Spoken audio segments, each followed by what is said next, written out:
ইসরায়েলের সঙ্গে যুদ্ধবিরতির পর ইরান সৌদি আরবের বৈঠক। ইরানের পররাষ্ট্রমন্ত্রী আব্বাস আরাগচি গতকাল মঙ্গলবার জেদ্দায় সৌদি আরবের কার্যকর নেতা ডি ফ্যাক্টো যুবরাজ মোহাম্মদ বিন সালমানের সঙ্গে বৈঠক করেছেন। ইরান ইসরায়েলের মধ্যে সম্প্রতি যুদ্ধবিরতির 2 সপ্তাহের মাথায় এই বৈঠক অনুষ্ঠিত হলো। আজ বুধবার ভোরে সৌদি পররাষ্ট্র মন্ত্রণালয় সামাজিক যোগাযোগ মাধ্যমকে এক্স পোস্টে কথা জানিয়েছে। এতে বলা হয়েছে, সৌদি যুবরাজ মোহাম্মদ বিন সালমান বৈঠকে বলেন, তারা আশা করেন এই যুদ্ধবিরতির আঞ্চলিক স্থিতিশীলতার ভূমিকা রাখবে। তিনি কূটনৈতিক উপায়ে আলোচনা ও মত বিনিময়ের মাধ্যমে বিরোধ নিষ্পত্তির পক্ষে রিয়াদে অবস্থান পুনর্ব্যক্ত করেন। সৌদি পররাষ্ট্র মন্ত্রণালয় জানিয়েছে, গত মাসে ইরানের উপর ইসরায়েলের হামলায় ঘটনায় তীব্র নিন্দা প্রকাশ করা রিয়াদকে ধন্যবাদ জানিয়েছে। একই সঙ্গে তিনি সৌদি নেতৃত্বের প্রতি কৃতজ্ঞতা প্রকাশ করেছেন।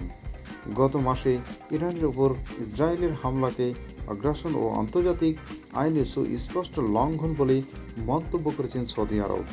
একই সঙ্গে ইরানের পারমাণবিক স্থাপনায় যুক্তরাষ্ট্রের হামলা নিয়ে গভীর উদ্বেগ প্রকাশ করেছিল দেশটি। ইরানের পররাষ্ট্র মন্ত্রণালয় মুখপাত্র ইসমাইল বাকাই বলেন, আব্বাস আরাগচি সৌদি যুবরাজ মোহাম্মদ বিন সালমান, পররাষ্ট্রমন্ত্রী যুবরাজ ফয়সাল বিন ফারহান ও প্রতিরক্ষা মন্ত্রী যুবরাজ খালিদ বিন সালমানের সঙ্গে ফলপ্রসূ আলোচনা করেছেন। আলোচনায় তারা দ্বিপক্ষীয় সম্পর্ক, আঞ্চলিক উন্নয়ন নিয়ে কথা বলেছেন। ইসরায়েল গত 13 জুন ইরানের উপর নজিরবিহীন বোমা হামলা শুরু করে। এতে সামরিক ও পারমাণবিক স্থাপনা ছাড়া আবাসিক এলাকাও লক্ষ্যবস্তুতে পরিণত হয়। হামলায় উল্লেখযোগ্য সংখ্যক বেসামরিক মানুষ হতাহতের শিকার হন। এটা আন্তর্জাতিক আইনের তীব্র প্রতিক্রিয়া সৃষ্টি করে। তেহরানের তথ্য মতে, ইসরায়েলের হামলায় 1000-এর বেশি মানুষ নিহত হয়েছেন।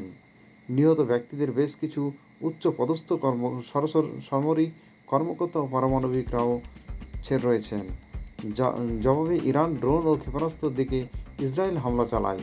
ইসরায়েলি কর্তৃপক্ষ তথ্যমতে ইরানের হামলায় অন্তত 28 জন নিহত হয়েছে।